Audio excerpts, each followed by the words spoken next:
Interpreting graphs of functions. So in this lesson we're looking at graphs, specifically functions, not just any old graph, and we're taking a look at the features of that graph and then using those features to tell us more about the story, tell us more about what's happening within kind of the picture of that specific situation. So we're going to look at a whole bunch of different pieces of information here. So first let's take a look at this graph. The graph shows the expected revenue, y, as a function of the price x. So here's our graph. We have our x-axis and our y-axis. Your graph that you're looking at, you should have a handout for this one. This is a lot of writing in this particular lesson, so you should have a handout for this one. Your graph looks better than mine. I've done a really rough draft of this graph, which will make it a little bit harder to interpret kind of the pieces of information here, but your graph looks better and it's a little bit easier to interpret.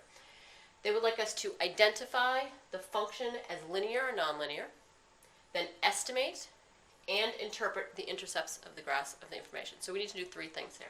So first off, linear or nonlinear. Hopefully that's pretty straightforward for you. Clearly nonlinear. Estimate and interpret the intercepts. So the intercepts, we're going to look at each of the axes and see where the graph crosses those axes, and then interpret them. What does each one of those intercepts mean?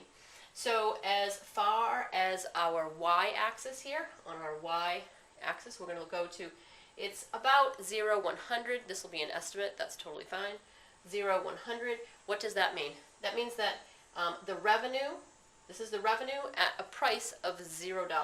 So if I am going along my x-axis, I haven't gone anywhere, I have a price of $0, the revenue is going to be at 100.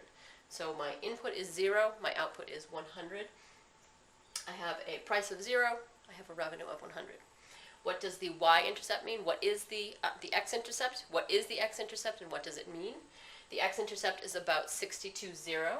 We see that over here at this end of our graph, about 62.0. Again, an estimate.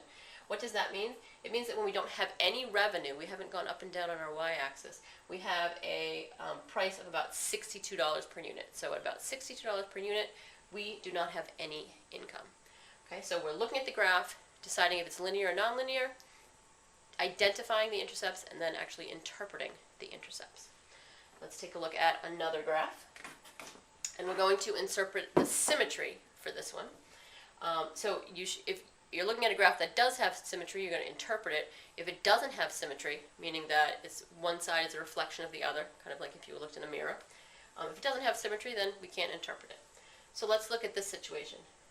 The graph shows the cost y to manufacture x units of a product. Describe and interpret the symmetry. So this one is symmetrical. So we're going to describe it and then interpret what that means as far as this manufacturing. So the right half of the graph is the mirror image of the left half in approximately the line x equals 30. So we're going to explain that it's a left-right symmetry. It's not up and down, it's left and right symmetry. And where the axis of symmetry is about x equals 30. Okay, so we want to describe which way it's symmetrical, right and left or up and down, and where it is symmetrical, around x equals 30. Now I want to explain what that means. The symmetry of this graph tells you that the cost to produce n, and I'm using here as n as kind of any number of items, units that I'm producing, the cost to produce n more or n less than 30 units will be the same. So if I produce 10 less units than 30 or 10 more units than 30, the cost to produce those is going to be the same based on other factors. Okay, so we're going to describe not only what the symmetry looks like right and left and around what axis of symmetry, we're going to describe what that means, and in this case that the cost to produce a similar amount more or less than 30 is going to be the same.